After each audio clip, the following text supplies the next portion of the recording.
deal with thousands of gang members in the public schools. Officials behind the grant application say it was no exaggeration. NBC Connecticut's Doug Green has that story.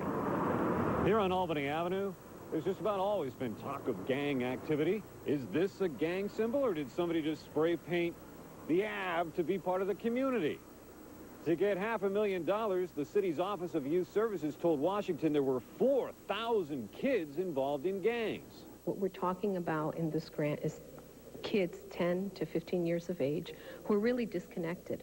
They're disconnected from school. They're disconnected from their families. She says they're vulnerable to gangs, so those middle school-age kids should get attention from the government because the Avenue and other streets like it are roads to risky behavior. These are young people who in many cases are the baby wannabes, and we have a culture that really in its music, in other areas, glorifies this image of being a gangbanger. Proof the gangs aren't violent came last summer, says one former gang member, the mayor. There was no gang activity, there was no, and that's largely because of the efforts of the schools and our programming for young people in the city. He honored Anthony Griffin as a hometown hero for his work turning youngsters' street smarts into business smarts, work supported by the grant.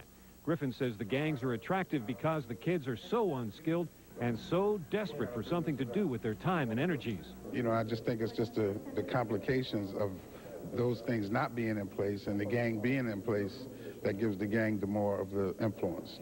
The $500,000 federal grant runs for 3 years, and it'll add to the Youth Services budget of about $600,000 a year. In Hartford, I'm Doug Green, NBC Connecticut News.